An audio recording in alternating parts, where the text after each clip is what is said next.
തിരുവനന്തപുരം നെടുമങ്ങാട് പ്രസവത്തിനിടെ നവജാത ശിശു മരിച്ച സംഭവത്തിൽ ഡോക്ടർക്ക് ഗുരുതര വീഴ്ചയെന്ന് റിപ്പോർട്ട്. സിസേറിയൻ ചെയ്യുന്നതിൽ കാലതാമസമുണ്ടായെന്ന് കണ്ടെത്തൽ. കുട്ടിക്ക് വളർച്ചക്കുറവുണ്ടായിരുന്നുവെന്നും 3-അംഗ അന്വേഷണ സമിതിയുടെ റിപ്പോർട്ട്. ആരോഗ്യമേഖലയിലെ അനാസ്ഥയിൽ മന്ത്രിക്കെതിരെ പ്രതിഷേധം ശക്തം.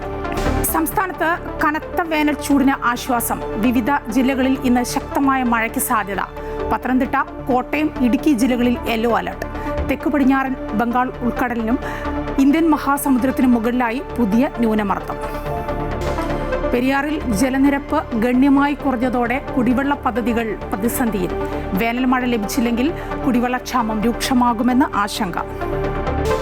കൊച്ചി മെട്രോ തൂണിൽ കുടുങ്ങിയ പൂച്ചയെ രക്ഷപ്പെടുത്തി. ഫയർഫോഴ്സും അനിമൽ റെസ്ക്യൂ സംഘവും ചേർന്ന് പൂച്ചയെ താഴെ എത്തിച്ചത് പുലർച്ചെ 1:30.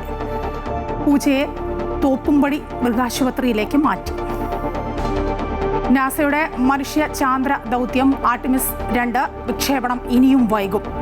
മാർച്ചിൽ തീരുമാനിച്ചിരുന്ന ദൗത്യം നേടുന്നത് റോക്കറ്റിന്റെ സാങ്കേതിക തകരാറിനാൽ. വിക്ഷേപണം ഏപ്രിലിൽ നടന്നേക്കും. 2020 ലോകകപ്പ് സൂപ്പർ 8-ൽ ഇന്ന് ഇന്ത്യ ദക്ഷിണാഫ്രിക്ക പോരാട്ടം. സഞ്ജുവിന് ഇന്നും അവസരം ലഭിച്ചേക്കില്ല.